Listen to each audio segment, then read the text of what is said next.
Okay, so the normals have baked, and this is what they look like. And so I'll go on and save as. Make sure I'm not replacing anything, and you can come back to this and change this to beam, the material to beam. You can see this currently doesn't have any normal mapping, so we just let me zoom out.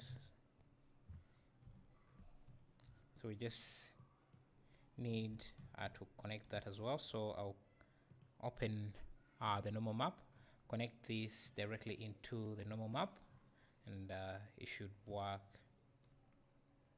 really perfectly. Is it there? Okay, let me first turn off the color.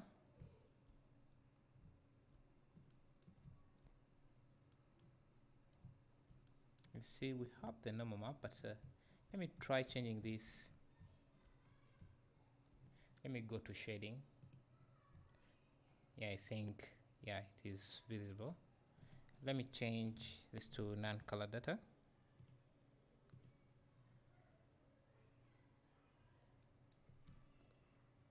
I think it takes a few seconds to load in, and you can see it is there. And I don't know if there is a way to control the normal map. So let me see, normal, normal map. Yes, so if we connect this like this, we get control for the strength of our normal map. I'm going to try changing this to object space. Nah, that doesn't work. So let's leave it to tangent. And yeah, so you can see even our water streaks are also there. So we just need to fill in the color, then bring our roughness back. Shift D, bring in the roughness, connect that as well. And you can see now we have set up a PBR. We have a PBR shader here now. Oh, make sure this goes to the roughness. Now you can see we have our PBR set up. Yeah, complete. So instead of having this gigantic mess, this is what we have ended up with. Very clean and simple. So again, you can have this. I'll have this on my Patreon page. Let me make sure I'm saving this file. Save as project 5. So I have this on my Patreon page. So if you want to come in and examine this mess here and even play around with it, you can download the files on Patreon.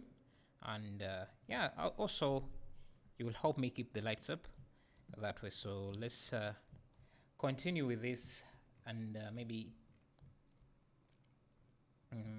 let's see what else can we add. So if you want to make variations of this beam, so as you can see that this looks different from this, so you can just Shift D, duplicate this. You can see it's identical, but you can create another material here. We just, and then mix it with something else. Maybe let's add, what should we add? Let me find a different texture to add here. Maybe we can add more of this paint peel. So if we added that, the way you can do that is just connect. I use a mix node, color mix, to mix in the same way we were mixing in the previous tutorial. You can again mix this again. So let me first preview. This is how this looks. It looks a bit stretched, so I'll just add mapping there and scale this down a bit. Let me see if I scale this into Y. Okay, that is a bit. Let me select these. Now maybe let me scale this in the X so that it's not too stretched. Something like that. If you want, you can change from UV mapping to object mapping and change, if you change the mapping here, also make sure you change the projection here to box. And we can now reduce this, scale this up a bit. And you see there is a seam here. The reason why I changed this to object mapping is that I can blend this so that that seam goes away, as you saw there. So you can see without the blend, it looks, the seam is very visible, but adding the blend and it's reduced. So we can scale this, okay, no, maybe no, 0.6. And we can mix this with this. So you can use the different blending mode, maybe make it darker. You can see compared to this, let me use this as the base color. See, they look identical, but I can change, maybe I can bring this down so that is what is on, so that is what we use to blend. You can see the value. Changing the blending mode will give you some variation. You can see this has now less mouse at the top here. And try linear light overlay, and see it looks a bit different, but the change is not too drastic. So let me find something that would overwhelm the texture we have there. Let me find this, that here, and we use the same mapping. Change this to box, then connect this. Yeah, you can see we have, I think that's a nice variation there. So you can mix up and make different variations like that. And if you want to control the roughness, how reflective the surface is, you can just add a color ramp, convert color ramp. You can make it shinier,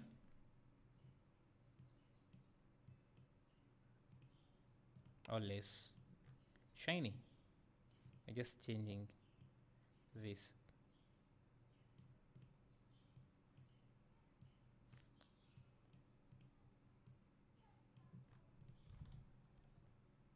So this would look, this is how it would look maybe on a rainy day, and this when it's dry. Let's preview the this here.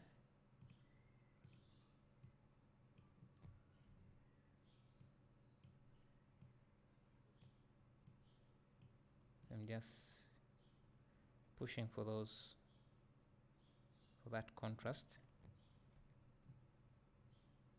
Now if we preview this,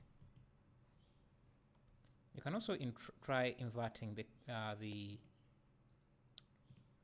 roughness. So you can click on this chevron icon, flip ramp. So this looks a bit dusty, but if we adjust the contrast a bit, so let's examine the color ramp, the map itself.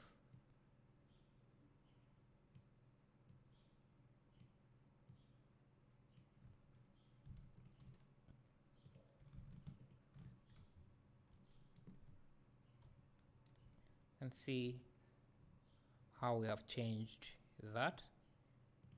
So we can make this less reflective. I think that's also great. So let's work on the next tutorial. We'll work on this flow here, and as I said, we're going to make this modular as much as possible, and put everything together after we do everything, because this is not focused, this tutorial series is mostly focused on texturing rather than modeling. So yeah, see you in the next tutorial.